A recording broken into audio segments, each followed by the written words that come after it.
François Hollande, bonsoir. Merci Bonsoir. d'avoir répondu à notre invitation. Vous avez ironisé sur ce que vous appelez l'appel au secours de l'UMP au MoDem. Vous avez affirmé qu'il n'y a pas de stratégie d'alliance entre le Parti socialiste et le MoDem. C'est pas tout à fait ce que nous a dit Ségolène Royal hier. On comprend mal. Qui décide au Parti socialiste et quelle est la consigne? Mais la chose est simple.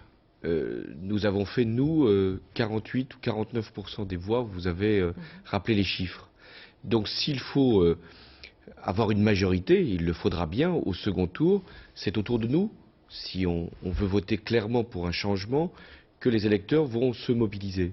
Si parmi les candidats, il y en a qui veulent venir avec nous sur notre projet, avec nos alliances à gauche, et clairement dans une opposition à la politique de Nicolas Sarkozy, ils seront les bienvenus. Y compris des candidats du MoDem. S'ils sont sur ces positions-là.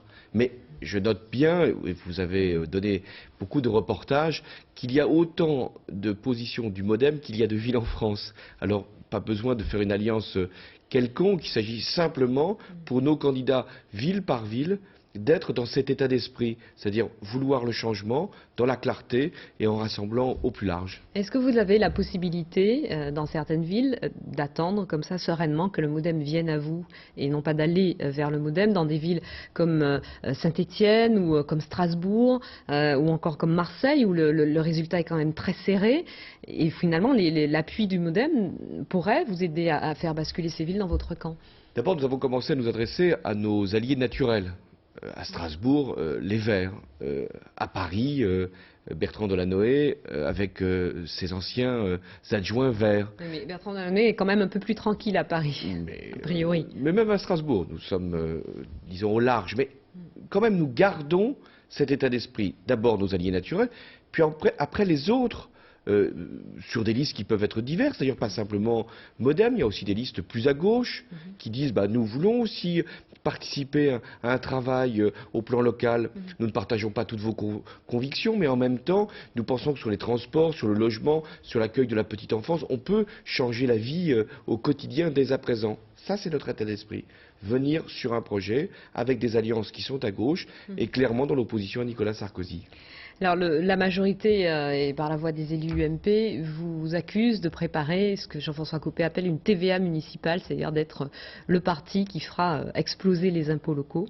Qu'est-ce que vous répondez à cette accusation? Je trouve ça cocasse que le pouvoir actuel, qui a augmenté considérablement les prélèvements ces dernières années, jamais le niveau des prélèvements obligatoires n'a été aussi élevé, fasse maintenant je ne sais quelle polémique sur attention, si la gauche est élue, elle va augmenter les impôts. Vous savez dans quelle ville de France? Vous engagez au contraire ou pas? Dans quelle ville de France les impôts sont les plus élevés? C'est à Bordeaux. Alain Juppé, néanmoins, a été élu, mais ce n'est pas la gauche qui augmente les impôts, c'est la droite au plan national. Mais je vais prendre un engagement, parce que je veux que les choses soient claires. Moi, je défends le pouvoir d'achat des Français. Et je considère aujourd'hui qu'il y a une nécessité à maîtriser les tarifs publics, l'eau, l'assainissement, et à faire en sorte qu'il n'y ait pas d'augmentation de la fiscalité. Alors qu'on ne vienne pas nous chercher là-dessus, parce qu'en revanche, ce dont je suis sûr, c'est qu'au lendemain des élections municipales, compte tenu de l'ampleur des déficits publics, de la sécurité sociale, du ralentissement de la croissance, il y a bien des mesures qui se préparent. Nicolas Sarkozy appelle ça ajustement, moi j'appelle ça plan de rigueur. Alors je vous interromps parce qu'à l'instant, une information qui vient de tomber, les listes du MoDem sont en train de fusionner avec celles du Parti Socialiste à Marseille.